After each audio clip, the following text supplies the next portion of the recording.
टप्प्यावरचा ball पॉईंटच्या दिशेने तटवलेला आहे पण त्याच्यावर एकही धाव मिळालेली नाही आहे. फील्ड अरेंजमेंट जर बघशील तर बॉलर हे आपल्या फील्ड अरेंजमेंटप्रमाणे बॉलिंग टाकतायत. अवघड जाते बॅट्समनला सुद्धा खेळायला की मारू का नको याच्यात बॅट्समन आहे. रन्स तर वाढल्या पाहिजेत पण टप्पा आणि फिल्डिंग हे अप्रतिम आहे. पहिल्या 6 ओव्हरमध्ये फक्त 2च फिल्डर 38 सर्कलच्या बाहेर लावता येतात. त्याच्यामुळे 4 फिल्डर हे रिंगमध्ये उजव्या बाजूला आहेत विकेटच्या आणि 3 फिल्डर हे डाव्या बाजूला आहेत. सुंदर फटकार इथे 2 शॉट 2 रन तर नक्कीच मिळणार आहे. पहिल्यांदा मी असं पाहिलं की मुंबईच्या बॉलरनी पायावरती बॉल टाकला. तो सुद्धा थोडासा पूर्णपणे पायावरती नाही. वरून बदोला पिचून बॉलिंग करतायत. सुरुवातीला एक ओव्हर त्यांनी एका बाजूनी टाकली होती. आता ते पॅव्हलिनच्या बाजूनी बॉलिंगला आलेले. हा जो बदल केला आहे कदाचित वाऱ्याचा फरक त्यांना त्याचा फायदा मिळावा म्हणून केलेला आहे. मिडिल स्टंपवर बॉल होता आणि रितेश देशमुखांनी तो स्क्वेअर लेगच्या दिशेने तटवला आणि 2 रन्स त्यांना मिळाले.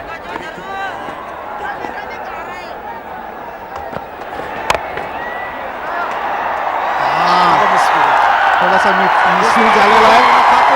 2 रन होत आहेत.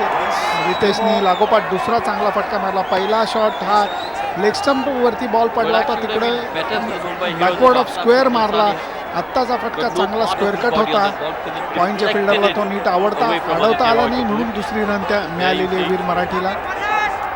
बाउंड्रीज मिळत नाही पण माझं म्हणणं हरकत नाही. जरी तुम्हाला बाउंड्री मिळाली नाही तरी तुम्ही पळून रन्स काढू शकता. चांगले शॉट जर का तुम्ही मारले तर ह्या आउटफील्डवरती तुम्हाला रन्स नक्कीच मिळू शकतात. नक्कीच कारण का आउटफील्ड फास्ट आहे.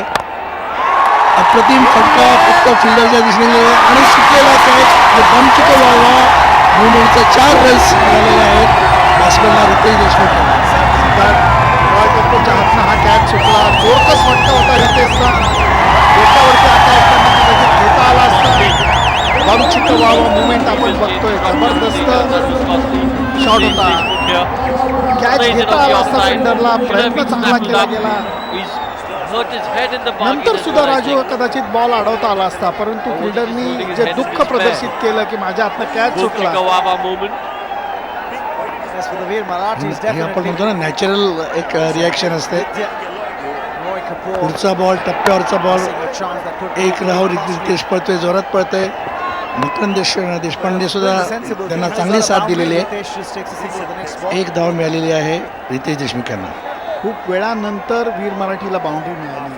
पहिल्या 2 ओव्हरमध्ये 2 बाउंड्रीज मिळालेल्या होत्या आणि त्याच्यानंतर बराच वेळ गेलेला आहे की जेव्हा वीर मराठीला बाउंड्री मिळाली. ती सुद्धा लकी बाउंड्री मी म्हणेन. त्याचं कारण कॅच सुटलेला होता रितेश देशमुखचा.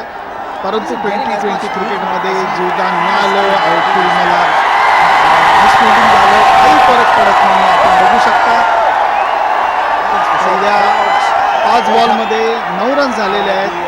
बॉबी देओल फिल्डिंगला बाउंड्री लाईनवर आल्याने प्रेक्षक ओरडाआरडी करतायत. प्रोत्साहन देत आहेत त्यांना जबरदस्त. खूप सुंदर वातावरण आहे इथे महाराष्ट्र क्रिकेट असोसिएशनच्या गौंजे इथल्या मैदानावर.